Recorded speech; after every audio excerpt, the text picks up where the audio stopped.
नमस्कार मेरे प्यारे भाइयों, मेरे परमात्मा के प्यारे जीव हंसों।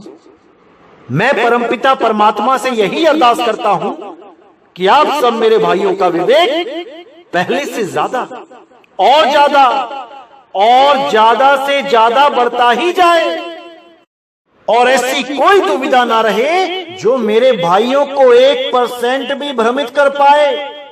हर चीज क्रिस्टल क्लियर होती चली जाए, हर चीज ऐसे समझ में आती चली जाए कि कोई भी काल का दूत आपको भ्रमित ना कर पाए। हर चीज समझ में आती चली जाए। मैं बस यही अरदास करता हूं परमपिता परमात्मा सतगुरु बंदी छोड़ से। तो आज बहुत इंपॉर्टेंट सत्संग है, बहुत इंपॉर्टेंट सत्संग है। आज ऐसी वाणी खोली जाएगी जिसके द्वारा आपको बोध होगा कि कबीर साहब हैं क्या चीज और ये दुनिया उनको क्या मानती है, क्या जानती है। मेरे बंदी छोड़ को आज आपको सब कुछ क्लियर किया जाएगा और अगर 1% भी विवेक होगा आप में तो आप समझ पाओगे कि नीर छीर का निवेड़ा कैसे करते हैं, सत्य असत्य को परखते कैसे हैं। आज आप जरूर समझ पाओगे जो मैं 10 सालों से समझाने की कोशिश कर रहा हूं। मालिक की दया होगी तो आज आप जरूर समझ पाओगे। और बहुत से लोग हैं जो इन वाणियों को भी पढ़ के भी समझ के भी नहीं समझ पाते, या ये कहो कि अंदर से ग्रहण नहीं कर पाते, मान नहीं पाते, क्योंकि उनका अहंकार उनके और परमात्मा की वाणी के बीच में आ जाता है। परमात्मा की वाणी क्या कहती है लेकिन वो समझते क्या हैं, क्योंकि उन्हें समझा ही ऐसा दिया गया है। अब वो बदलने वाले नहीं हैं। लेकिन कोई फर्क नहीं पड़ता मेरे भाइयों, जो सत्य है वो सत्य ही रहेगा। सत्य को इससे कोई फर्क नहीं पड़ता कि कौन उसको मान रहा है या कौन नहीं, सत्य तो सत्य ही रहेगा।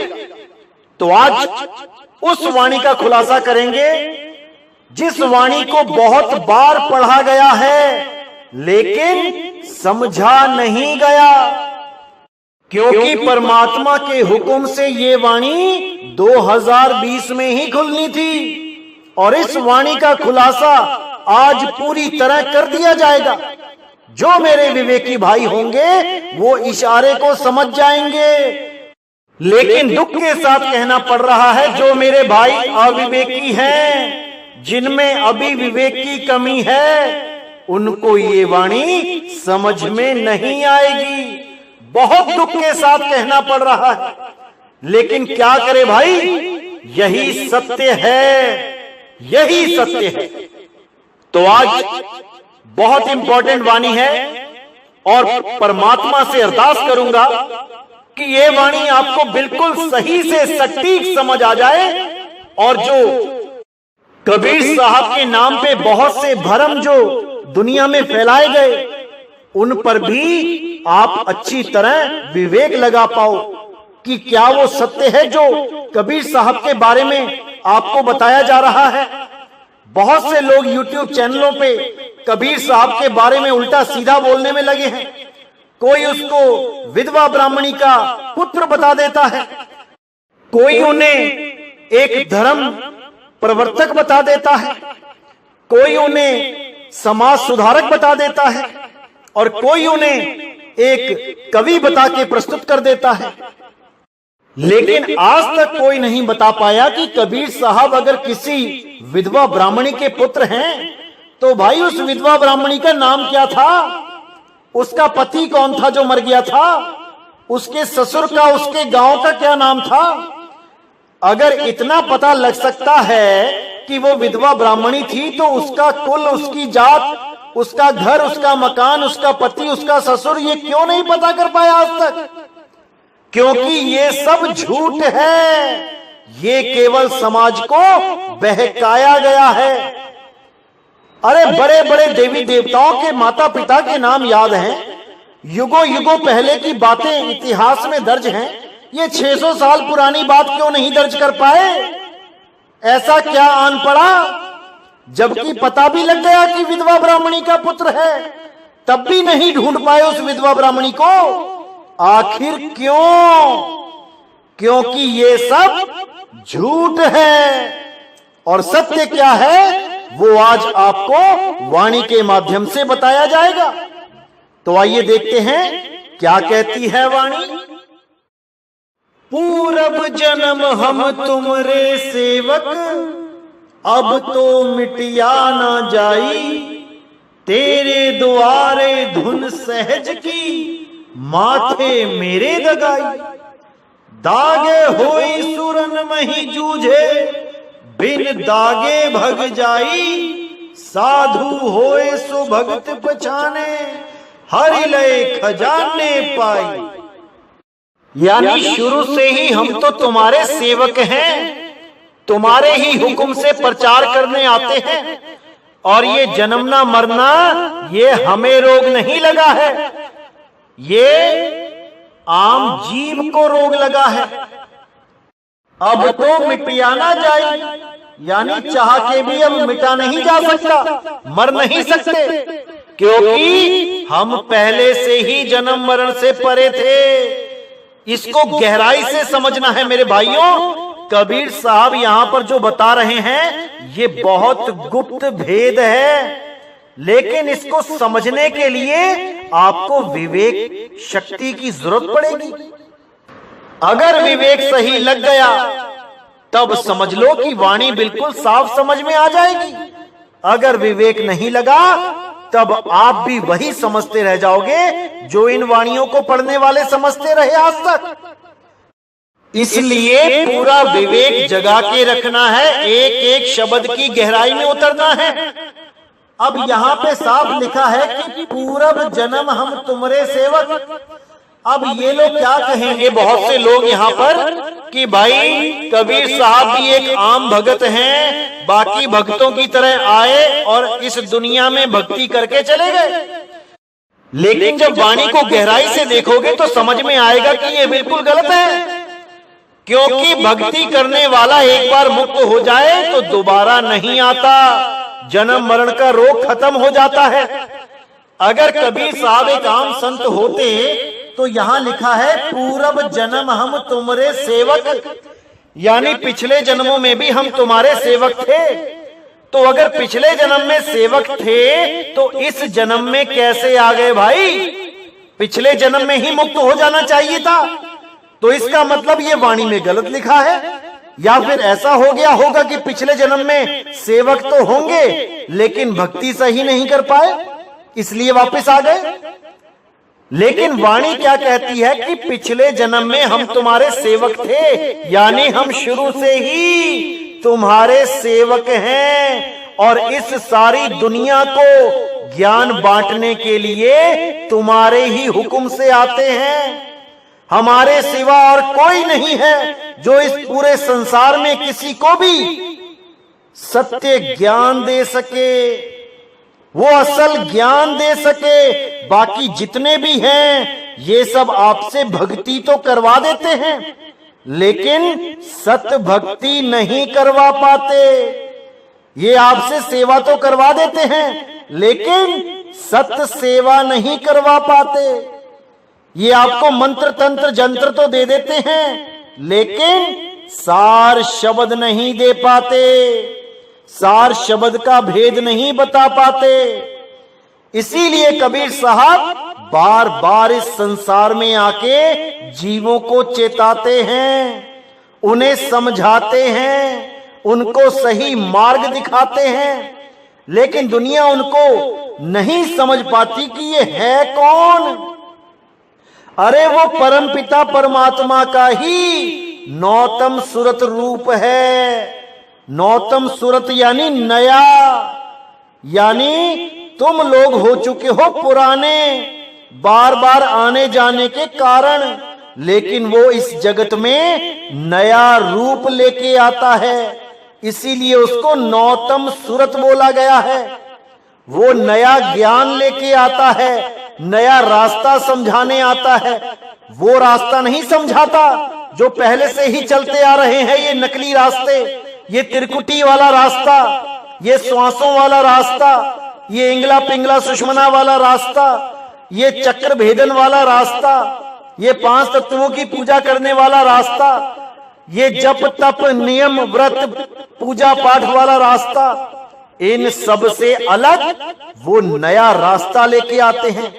हालांकि वो नया नहीं, वो सबसे ही पुरातन है, लेकिन उसको भूल जाने के कारण कोई भी उस तक पहुंच नहीं पाता, उस रास्ते को समझ नहीं पाता। इसलिए सबको लगता है ये तो नया ज्ञान लेके आ गए, जबकि यही सबसे पुराना ज्ञान है। जब ये दुनिया भी नहीं बनी थी, ये तब का है। दुनिया बनने के बाद, अक्षरों की खोज होने के बाद, देह धारण करने के बाद सारे रास्ते बने हैं। और इन सब रास्तों से पुराना रास्ता सहज योग है। वो सहज अवस्था है जब ये सूरत अचल थी, ये चलती नहीं थी। लेकिन जैसे ही ये सृष्टि बनी, ये संसार बना, ये शरीर बना, ये भाषाएं बनी, अब सूरत चलने लगी और इस संसार में आके फंस गई। अब ये सहज नहीं हो पा रही है। इसीलिए सहज समाध, सहज योग का रास्ता कबीर साहब लेके आए समझाने के लिए। और जो उनकी बात को समझ गया वो सहज हो गया। वो अब जन्म मरण में नहीं है और ना ही आएगा। उसका सदा सदा के लिए जन्म मरण खत्म हो जाएगा। लेकिन कबीर साहब क्या हैं, इसको आज अच्छी तरह समझ लेना है, क्योंकि बार बार ये सत्य ज्ञान बताने वाले नहीं आएंगे दुनिया में। अभी समझ लेना है, 2020 में अच्छी तरह समझ लेना है। और उसके बाद सारे संसार में आपने ही जागृति करनी है। एक दीप से दूसरा दीप जलेगा, दूसरे से तीसरा और तीसरे से चौथा, और फिर ऐसे ही देखते देखते सारा संसार एक सतनाम के झंडे के नीचे आ जाएगा। सारे संसार में एक परमात्मा की बात चलेगी। अल्लाह के नाम पे, भगवानों के नाम पे, परमात्मा के नाम पे ये झगड़े बंद हो जाएंगे। अब कोई नहीं लड़ेगा, कोई नहीं झगड़ेगा। अब सब के सब एक परमात्मा को याद करेंगे, अपने अपने परमात्मा को याद करके उसे प्राप्त करने की कोशिश करेंगे, ना कि एक दूसरे को नीचा दिखा के अपने भगवान को, अपने गॉड को, अपने अल्लाह को बड़ा करने की कोशिश करेंगे। अरे वो भगवान बड़ा ही है, वो अल्लाह बड़ा ही है, वो वाहेगुरु सबसे बड़ा ही है। तुम्हारे बोलने से वो बड़ा नहीं हो जाएगा कि तुम्हारी मोहर लगेगी कि हाँ वो बहुत बड़ा है, तब वो बड़ा हो पाएगा। वो पहले से ही बड़ा है, तुम क्या बड़ा करोगे उसे? वो पहले से ही बड़ा है। तुम्हें तो उसे पाना है, तुम्हें तो उसे ढूंढना है, वरना तुम ही 84 में जाओगे और वो अल्लाह वाहेगुरु गॉड तुम्हारी कोई मदद नहीं करेगा, क्योंकि उसने तुम्हें इंसानी जन्म इसलिए नहीं दिया कि तुम उसके नाम के पीछे लड़ते रहो। उसने तुम्हें इंसान जन्म इसलिए दिया है ताकि तुम इस इंसान जन्म में उसे प्राप्त कर सको, ना कि एक आम जानवर की तरह आए और एक आम जानवर की तरह चले गए। अरे कुछ तो समझो, इंसान जन्म क्यों मिला है, कुछ तो विवेक लगाओ। कोई नहीं लगा पा रहा, सब लड़ने में लगे हैं, सब अपने अपने भगवान को, वाहेगुरु को, अल्लाह को बड़ा करने में लगे हैं, जबकि वो एक ही है। अरे कोई बोले राम राम, कोई खुदाए, कोई सेवे गुसैया, कोई अलाए, वो एक ही है, लेकिन उसको प्राप्त करना है, बड़ा नहीं करना है। बड़ा वो पहले से ही है। समझ जाओ मेरे भाइयों, इसको समझ जाओ। पूरब तो आगे कहते हैं, तेरे द्वारे धुन सहज की, माथे मेरे दगाई, दागे होए सूरन नहीं जूझे, बिन दागे भग जाई। यानी कि तेरे द्वार पे, यानी जो तेरा असली दरवाजा है, जिसको सच्चा गुरु द्वारा कहते हैं, जो गुरु का असली द्वार है, क्या है वहां पे? धुन सहज की। वहां पर सहज की धुन है, उसी धुन में ध्यान करना है, ध्यान देना है, उस अखंड नाद पे ध्यान देना है। तेरे द्वारे धुन सहज की, माथे मेरे दगाई। माथे मेरे दगाई यानी मेरे माथे पे निशानी लगी है, दगाई। जैसे गाय बैलों के एक निशान दाग देते हैं, जिससे उनकी चमड़ी पे निशान पड़ जाता है, आपने देखा भी होगा, उसको दागना कहते हैं। तो वही निशानी मिटती नहीं है, वो परमानेंट लग जाती है। तो उसी के लिए बोला कि तेरे द्वारे धुन सहज की, माथे मेरे दगाई, यानी मेरी किस्मत में, मेरे भागों में वो धुन लिख दी मालिक ने, अब वो मिट नहीं सकती। दागे होए सूरन में ही जूझे, बिन दागे भग जाई। अगर तुम्हारे माथे पे वो निशान लगा है कि तुम्हें परमात्मा की प्राप्ति होनी है, वो धुन के साथ जुड़ना है, तब ही तुम रण में खड़े रह सकते हो, वरना भाग जाई, तुम टिक ही नहीं सकते। ये ज्ञान तुम केवल तभी सुन सकते हो, तभी समझ सकते हो, अगर तुम्हारे मस्तक पे भाग है, निशानी लगी है, तभी सुन के समझ सकते हो। नहीं तो इसको सुन के आगे बढ़ जाओगे, समझ ही नहीं पाओगे बताया क्या जा रहा है। तुम्हें ये बातें हजम ही नहीं होगी, क्योंकि तुम्हारे ऊपर वो छाप लगी ही नहीं है कि तुम वापस धुरधाम को पहुंच सको। तुम उन्हीं सुनी सुनाई बातों में उलझ के रह जाओगे जो इस संसार में होती ही आई है। तुम्हें ये ज्ञान अच्छा ही नहीं लगेगा, क्योंकि माथे तुम्हारे दगाई है ही नहीं, तुम्हारे मस्तक पे वो निशान है ही नहीं, जिससे तुम्हें ये ज्ञान समझ में आए।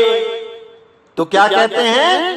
दागे होई सूरन में ही जूझे, बिन दागे भग जाई। साधु होई सुभक्त पिछाने, हरि लय खजाने पाई। साधु होई सुभक्ति पछाने, हरि लय खजाने पाई।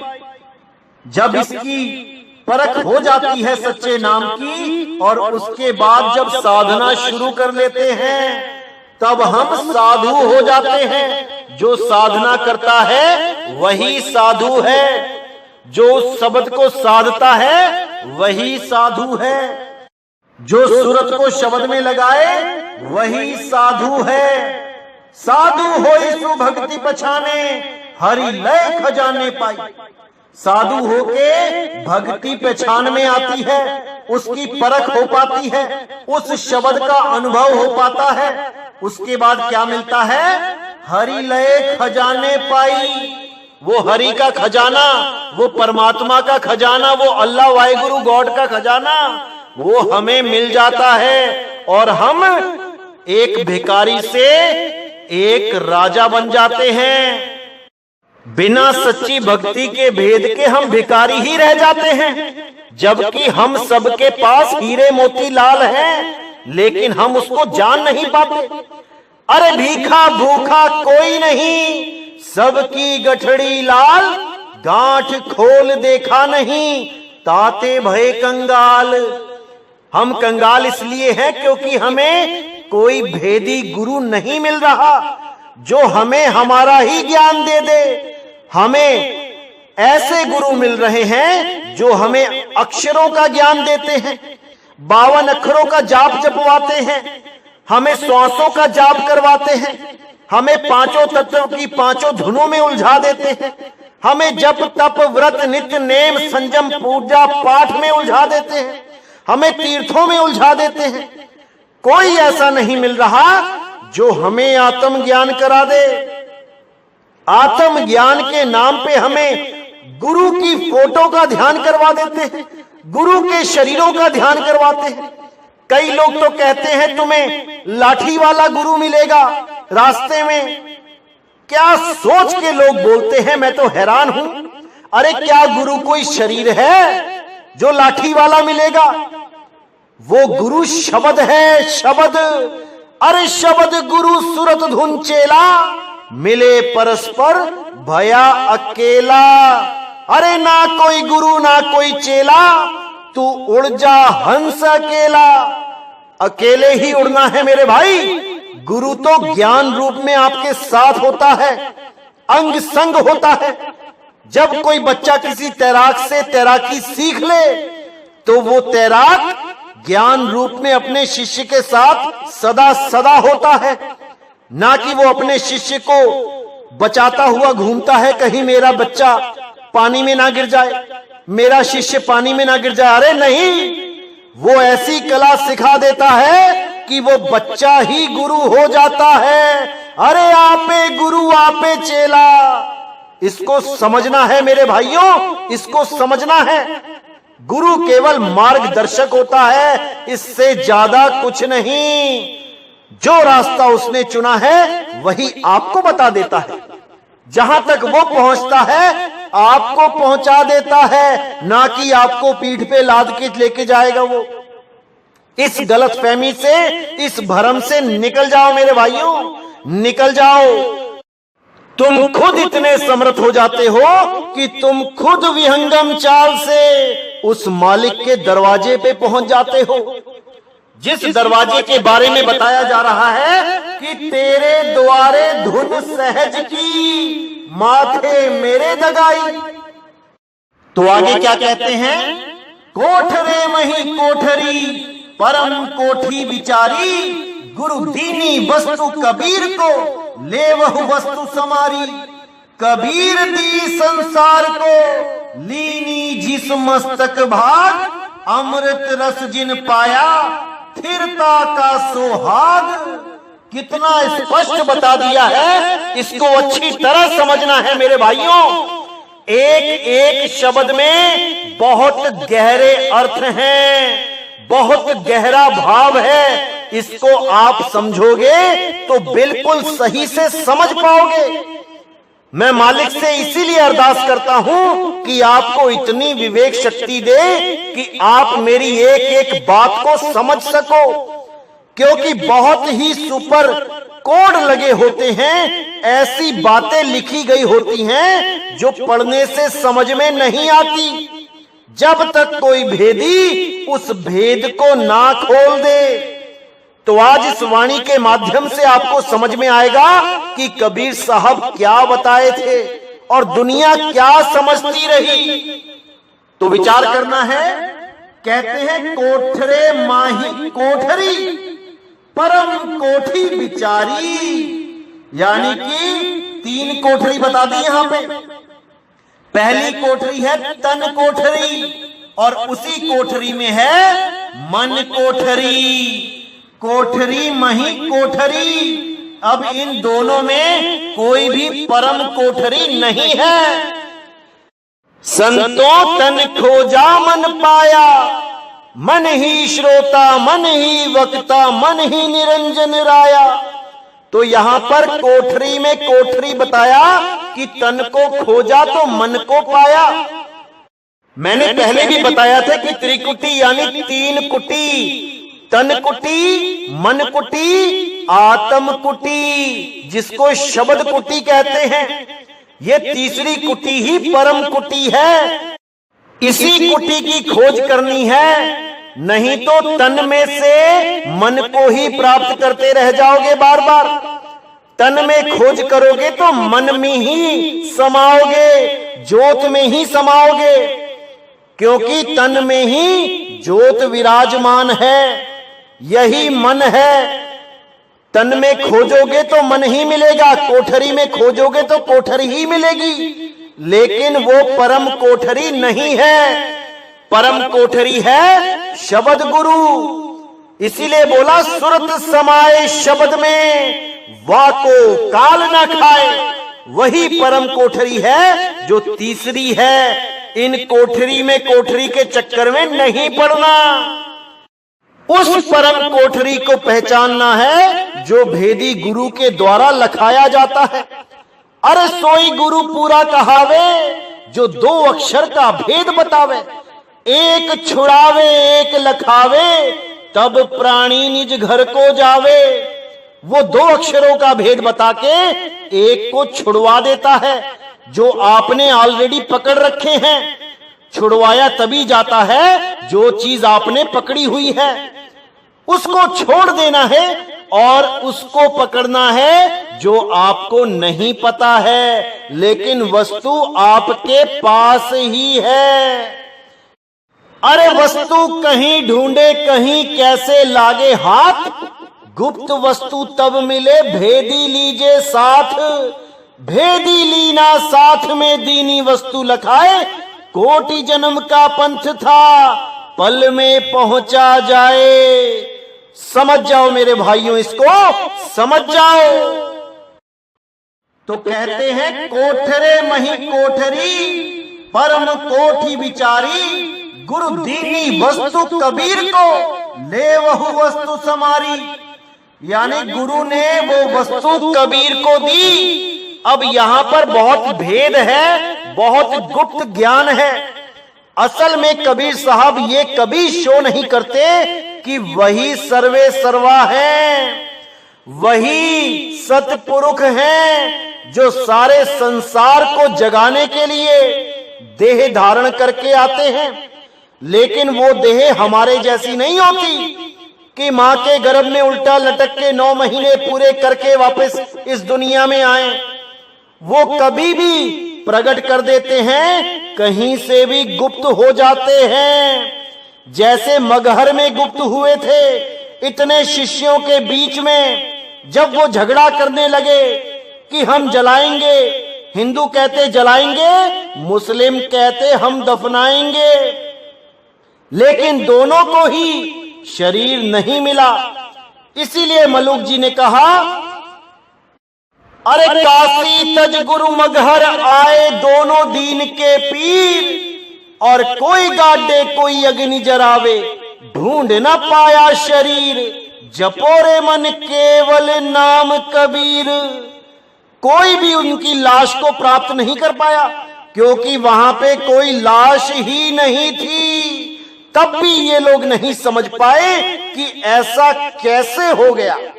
वो कौन है, वो कौन था जो इस दुनिया में आके सत्य मार्ग बता गया सारे संसार को। वो कौन था, ये कोई नहीं समझ पाया। किसी ने उसको विधवा ब्राह्मणी का लड़का बना दिया, किसी ने उसको कवि बना दिया, किसी ने उसको समाज सुधारक बना दिया, और कुछ ने तो इतना बुरा बुरा बोल दिया उनके बारे में कि क्या बोलूं मैं। उनको काल का दूत बता दिया, उनको अज्ञानी बता दिया। ऐसे ऐसे लोग इस दुनिया में हैं कि क्या बोलूं मैं। तो यहां साफ बोलते हैं गुरु दीनी वस्तु कबीर को। अब ये गुरु कौन है, कौन है कबीर जी का गुरु, ये कोई नहीं समझ रहा। यहां पर शब्द गुरु की महिमा है कि उस शब्द गुरु ने दया करके कबीर साहब के रूप में आके इस दुनिया को वो वस्तु दी, यानी उसका भेद बताया। अरे गुरु दीनी वस्तु कबीर को ले वहु वस्तु समारी, कबीर दी संसार को लीनी जिस मस्तक भाग, अमृत रस जिन पाया स्थिरता का सुहाग। कितना क्लियर बता दिया साहिब ने कि कबीर दी संसार को, इस पूरे संसार को, जितने भी संत महात्मा इस पूरी दुनिया में हैं, सबको वो वस्तु कबीर साहब ही देते हैं। उस वस्तु का ज्ञान कबीर साहब ही करवाते हैं। यहां पर यह नहीं लिखा है कि काशी में दीनी वस्तु या मगहर वालों को दीनी वस्तु। अरे कबीर दी संसार को। संसार का मतलब आप समझते ही हो क्या है। इस पूरे जगत में केवल कबीर साहब ही हैं जो सबको ज्ञान देते हैं। अंग्रेजों के पास जाके अंग्रेजी बोल के ज्ञान देते हैं, हिंदुस्तान में हिंदी बोल के ज्ञान देते हैं, अरब देश में मोहम्मद साहब को अरबी बोल के ज्ञान समझाया था। लेकिन ये लोग नहीं समझ सकते, उनको नहीं पहचान पाते। तो साहब बोल दिया, कबीर दी संसार को लीनी जिस मस्तक भाग, जिसके मस्तक पे वो भाग है, वो निशानी लगी है, केवल वही कबीर साहब के ज्ञान को समझ सकता है। अन्यथा बहुत आएंगे, इस ज्ञान को सुनेंगे और छोड़ देंगे। इस पंथ में भी बहुत आएंगे और अज्ञान के कारण, पूर्ण विवेक ना जगने के कारण सच्ची वस्तु को भी छोड़ के चले जाएंगे। ऐसा नहीं होता कि BMW सबके ही पास आ जाती है या ऑडी गाड़ी में सब ही घूमते हैं। ऐसा नहीं होता। जिसके पास उतनी पूंजी होगी कि वो ऑडी BMW को खरीद सके, केवल वही खरीद सकता है। भले वो शोरूम में घुस क्यों ना जाए, वहां पे इंक्वायरी क्यों ना कर ले, उस गाड़ी के सारे गुण क्यों ना पता कर ले, लेकिन वो उसको ले नहीं सकता, क्योंकि उसके पास वो पूंजी ही नहीं है। इसी प्रकार इस पंथ में भी बहुत से आएंगे और बहुत से जाएंगे, क्योंकि उनके पास पूर्ण विवेक नहीं है। देखा देखी गुरु बना लेंगे, लेकिन टिक नहीं पाएंगे। कोई भी भ्रमित करने वाला आएगा और 2 मिनट में भ्रमित हो जाएंगे, क्योंकि विवेक की कमी है। आ तो जाएंगे पंथ में, लेकिन विवेक कहां से लाएंगे, पूर्ण विवेक। इसीलिए बार बार कहता हूं कि जल्दबाजी मत करो नामदान लेने की, टिक जाओ। पहले पूर्ण विवेक को जगा लो, पूरी आग लगा लो, तभी बात बनेगी मेरे भाई। नहीं तो बेरंग लिफाफे की तरह आओगे और बेरंग लिफाफे की तरह चले जाओगे। तो क्या कहते हैं, कबीर दी संसार को लीनी जिस मस्तक भाग, अमृत रस जिन पाया फिरता का सुहाग। जिसने उस अमृत रस को पा लिया, उसका सुहाग फिर हो गया। यानी अब वो विधवा नहीं होगी, क्योंकि उसको ऐसा खसम मिल गया जो मरता ही नहीं है, जो सदा सदा अमर है, अखंड है, अविनाशी है, अडोल है, अबोल है, अलेख है, अकथ है, अछल है। लेकिन उसको पाने के लिए भेदी गुरु चाहिए। बिना भेदी गुरु के वो वस्तु आपको प्राप्त हो ही नहीं सकती। इसीलिए बार बार साहिब ने भेदी गुरु की बात करी है। बिना भेदी गुरु के उस वस्तु को प्राप्त करना असंभव है। और भेदी गुरु कौन है? सतगुरु बंदी छोड़ कबीर साहब ही भेदी गुरु हैं। वही भेद बताने आते हैं इस दुनिया में, इस संसार में। कभी किसी को मिलते हैं, कभी किसी को मिलते हैं, यहां तक कि एक समय में भी सबको नहीं, अलग अलग समय में मिलते हैं। किसी को 200 साल पहले मिले, किसी को 500 साल पहले मिले, किसी को 700 साल पहले मिले और किसी को अब मिल रहे हैं। सत्संग के बहाने मिल रहे हैं, लेकिन लोग उनको पहचान नहीं पा रहे। अरे वो शब्द गुरु है, शब्दों के माध्यम से ही मिलता है, लेकिन लोग पहचान नहीं पाते। इसीलिए नानक साहब भी कहते हैं, जैसी में आई खसम की वाणी तैसा करी बयान वे लालो।